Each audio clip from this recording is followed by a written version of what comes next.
جی السلام علیکم ورحمۃ اللہ۔ ایک دو باتیں جو میں پچھلی ویڈیو میں آج مینشن کرنا بھول گیا ہوں، میں دوبارہ ان کو ایڈ کر رہا ہوں اس چھوٹے سے کلپ میں۔ نمبر ایک اسپیشلی پاکستان کے لیے، کہ وہاں بہت ہر گھر میں ٹرینڈ ہے جھاڑو دینے کا۔ تو یہ جراثیم اگر کوئی کسی کے سانس کے ذریعے زمین پہ گرتا ہے، کیونکہ ڈراپلیٹ قطروں کے صورت میں آپ کے سانس سے، ناک سے، منہ سے باہر آتا ہے، تو اس میں یہ ہے کہ جھاڑو پلیز نہ دیں تو بہتر ہے۔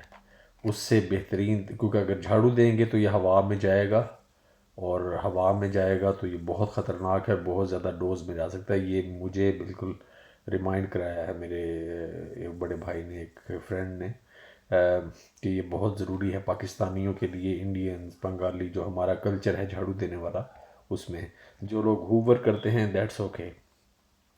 تو دوسرے نمبر پہ گلیوں میں بھی جو بیچارے صفائی کرنے والے یا ہاسپٹلوں میں، وہ جھاڑو نہ دیں۔ یس، اگر دھو لیا جائے اپنے فرشوں کو، اور کوشش کریں گرم پانی سے، یا پانی نارمل بھی ہو، اس میں تھوڑا ڈیٹول ڈال کے فرش کو دھو لیا جائے تو اچھا ہے۔ عام سرفس پہ، عام جو یہ ہوتا ہے فلور وغیرہ، اس پہ یہ 8 گھنٹے تک رہ سکتا ہے۔ تو امیجن کریں اسی 8 گھنٹے میں کسی نے جھاڑو دیا اور کسی کے سانس میں جاتے ہوئے چلا گیا، تو یہ بیماری پیدا ہو سکتی ہے۔ یہ بہت ہی امپورٹنٹ پوائنٹ ہے جی۔ دوسرے نمبر پہ یہاں پہ ہم بہت زیادہ زور دے رہے ہیں سوشل ڈسٹینسنگ پہ، یعنی یہ کہ اگر آپ کو باہر جانا پڑتا ہے تو آپ کم سے کم بھی ایک دوسرے سے 2 میٹر کے فاصلے پر رہیں۔ جو لوگ گھروں میں رہتے ہیں اس کی ضرورت نہیں ہے، کہ کسی کو اگر کوئی کھانسی بخار ہے تو پھر صحیح ہے، فاصلہ رکھیں، کمروں میں رہیں۔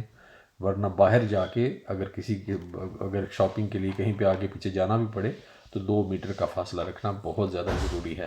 اپنے بالوں کو چھوٹا رکھیں تو بہتر ہے۔ ہمیں تو خیر داڑھی بھی کٹوانی پڑی ہے، کیونکہ داڑھی کے اندر بھی ہمیں تو پیشنٹس کو بہت کلوزلی واچ کرنا پڑتا ہے، تو ورنہ اس میں بھی جا سکتا ہے اور اس کے ذریعے سانس میں۔ لیکن یہ کہ بال ذرا چھوٹے رکھوائیں تو بہتر ہے، کہ بالوں میں بھی یہ اسٹے کر سکتا ہے۔